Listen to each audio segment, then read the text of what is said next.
Welcome to Meaty-B's recipes. Today I will be making what my mom always called Mexican lasagna. It's very similar to Mexican chicken casserole, which I will also be doing a video of, with just a few differences. The main difference is it will be layered using corn tortillas instead of Dorito chips. So for this recipe, you'll need 2 small cans of cream of chicken soup, 2 small cans of cream of celery. I'm going to add 1 can of this cheddar cheese sauce. I got it and I don't know what else to do with it, so it's going in. You'll need a large jar of paste and a quart of chicken broth. This is chicken broth I made out of rotisserie chicken, the skin and the bones. And I'll be doing the same with this one. So you will need 1 rotisserie chicken, at least 1 large thing of 80 shells of corn tortillas, and then I have another half one here. You'll need 2 to 3 pounds of either Cheddar Jack, Mexican blend, or just mild cheddar cheese, and optional some black olives for garnish. And you need a pretty large pan, something that you're sure all of the solids will fit into. The liquids kind of take up the extra space, and this is about 1 gallon of liquid, so you'll need something to mix that in as well. So I'm going to skin, debone, and shred this chicken. I'll mix everything together and we'll be back when it's time to assemble. It's a pretty easy, quick and easy recipe. So see you in a bit. Look at that beautiful broth, nice and gelatinous. Make sure to check out my video. I think it's going to be a short on how to do this.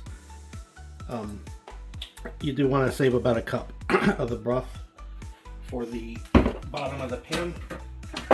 This just helps to make sure the tortillas don't scorch on the bottom. You want to make sure they're going to absorb all this moisture, but this helps prevent them from scorching.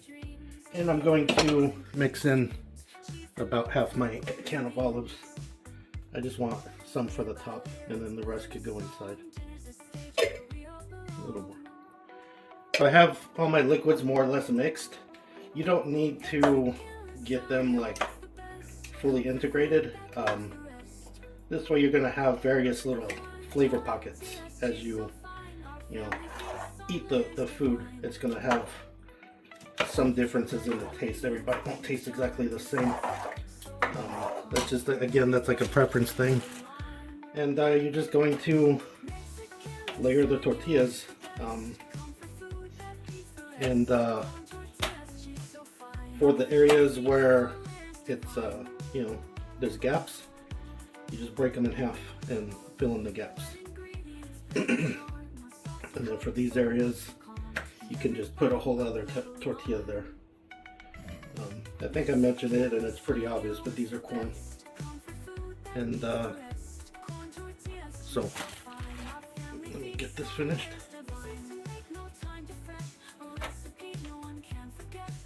This is a good thing to do with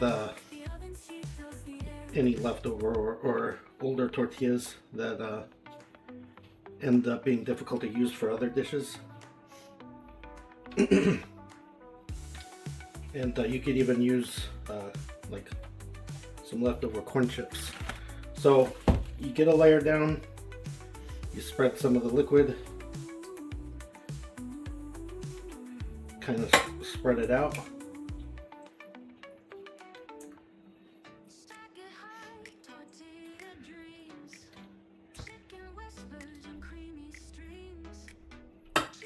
And you don't have to worry too much about getting it to the edges, because at the end of everything, we're going to give it a nice squeeze.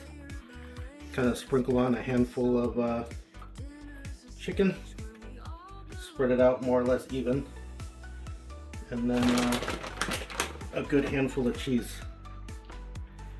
And then you just keep repeating until you're done. I'm just about done. I'm going to give this a push. And cover it with cheese.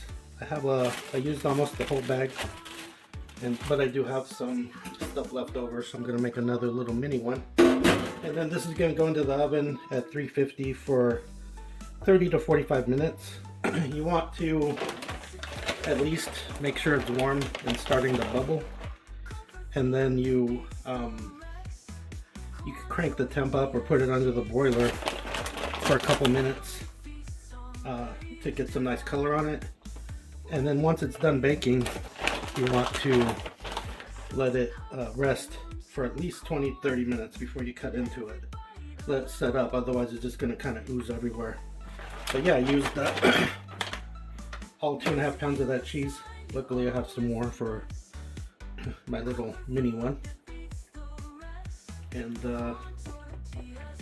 we'll see you back when this is all done. So it's been 30 minutes at 350 and the cheese is nice and melty and starting to bubble. So I'm going to swap these out, put this one on the bottom and the other one on top, and raise the temperature to 450 and let that go for another 15 minutes. So it's been a total of 45 minutes, 30 at 350 and 15 minutes at 450, and it is looking good. Perfect color. Still sizzling. They're both looking really nice. And like I said, we're just gonna let this set for at least 20-30 minutes. Let it set so it's not too liquidy. It wasn't quite dinner time, so I let this rest a full hour, and now it's time to serve. It's still pretty hot.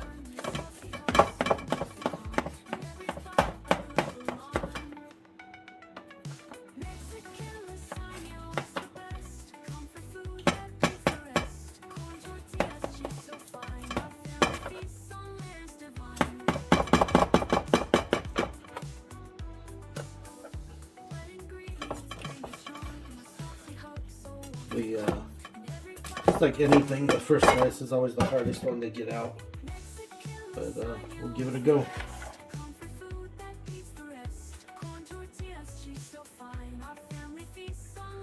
Oh baby, I would like to say I'm going to be healthy and eat a salad or something with this, but I'd be lying. Like, I'm just gonna enjoy this as is. I hope you try this recipe. Hope you enjoy it. Please like and subscribe. Turn on notifications. It would really help me out. And as always, thank you for watching my video.